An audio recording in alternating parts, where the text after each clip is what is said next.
Drama serial Hook episode 6 and teaser 7। Jafar इंतकाम हया से ले रहा है या मैमूना से? हया की रुखसती कब होगी?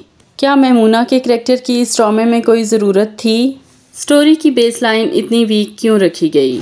रिव्यू से पहले हम आपसे रिक्वेस्ट करेंगे कि हमारे चैनल को सब्सक्राइब कर दीजिए और बेल आइकन को प्रेस करना हरगिज़ ना भूलें। वैसे जाफर इलाही की हया से निकाह की क्या तुक थी? शुक्र है कि जाफर इलाही ने घुटनों के बल बैठ के हया को प्रपोज नहीं कर दिया। हमें तो ये सरासर मैमूना से इंतकाम लग रहा है, जिंदगी तो उसकी तबाह होगी। मैमूना के करैक्टर के लिए साइमा जैसी एक्ट्रेस रखने का भी मतलब समझ नहीं आया। ये करैक्टर ना भी होता तो ड्रामे में कोई कमी नहीं थी, और अगर ये करैक्टर रखना ही था तो इसके लिए कोई भी आम सी एक्ट्रेस रखी जा सकती थी। अब बम तो मैमूना के सर पर फटेगा, जिसकी पहले ही जाफर की जिंदगी में और उसके घर में कोई हैसियत नहीं है। अब कहाँ वहाँ एक जवान और खूबसूरत लड़की आ जाएगी, और ऑब्वियस सी बात है कि सब ड्रामों की तरह आखिर पे जाफर और हया को मोहब्बत हो जाएगी। अगर जाफर ने भाई की अमानत के तौर पर हया से शादी की है तो जहाँ शादी की कोई तुक नहीं बनती थी, वो जबरदस्ती हया को अपने घर में भी रख सकता था। और हमें तो ऐसे लग रहा है कि जाफर इलाही का दिल का अरमान पूरा हो गया है। किसी बहाने से उसे एक यंग लड़की से शादी करने का मौका मिल गया है।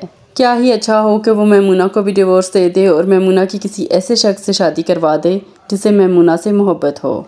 जैसा कि लास्ट एपिसोड के रिव्यू में हमने आपको बताया था कि हया से निकाह के बाद जाफर इलाही जयान और हया दोनों को आज़ाद कर देगा, तो बिल्कुल वैसा ही हुआ। अगर आपने हमारा लास्ट रिव्यू अब तक नहीं देखा तो अब जाकर देख लें। हया और जयान को आज़ाद करने का मकसद जाफर इलाही का सिर्फ और सिर्फ ये है कि दोनों शदीद तरीन ज़हनी अजियत से गुजरें, क्योंकि इन दोनों की शादी होने वाली थी। और अब हया और जाफर इलाही के निकाह के बाद ऑब्वियस सी बात है कि ये दोनों शादी का सोच भी नहीं सकते। अब हया की बहन और बहनोई को जब निकाह का पता चलेगा तो बहनोई खामोश हो जाएगा। अब वो हया को रहने देगा अपने घर में, लेकिन हया और जयान जैसा कि मिलने से बाज नहीं आएंगे। जयान बार बार हया के रास्ते में आता रहेगा, क्योंकि जयान को अभी भी उम्मीद होगी कि किसी तरीके से ये निकाह खत्म करके वो और हया एक हो सकते हैं, क्योंकि जयान के घर वाले भी हया को रिजेक्ट कर चुके हैं। तो ऐसे में जाफर इलाही फिर रुखसती करने पर मजबूर हो जाएगा, और रुखसती भी खैर से बहुत धूमधाम से और बाकायदा ब्राइड बनाकर हया को फुल प्रोटोकॉल के साथ ले जाया जाएगा।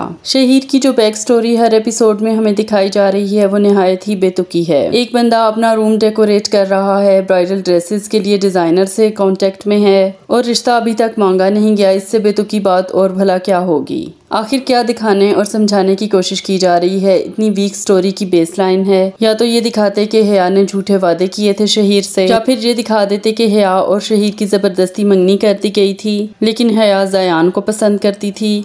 अब इस स्टोरी में तो सिरे से है ही कुछ नहीं कि एक लड़का ख्वाब देखे जा रहा है, जबकि कोई पॉजिटिव रिस्पांस लड़की की तरफ से उसके पास मौजूद नहीं। फिर घर में किसी को भी कोई एतराज नहीं था, तो घर वाले आखिर रिश्ता क्यों नहीं लेकर जाते थे? फिर हया की बहन जब हाथ जोड़ने के लिए जाफर इलाही के पास गई तो वो फुल डार्क मेकअप में थी, चूड़ियां भी पहनी हुई थीं और उन जुड़े हुए हाथों में बड़ी बड़ी अंगूठियां भी थीं। समझ नहीं आया कि परेशानी में कोई इतनी ज्वेलरी कैसे पहन सकता है और इतना मेकअप कैसे कर सकता है। जयान के घर वाले शायद उसकी बेवा कजन से उसकी शादी करवा के हया से जान छुड़वाना चाहेंगे, जो कि जयान नहीं मानेगा। जयान ने इस ड्रामे में बहुत ही खजल और ख्वार होना है हया के पीछे। देखते हैं मिलकर ड्रामा सीरियल हुक और इसमें होने वाले मजीद बहुत सारे इनके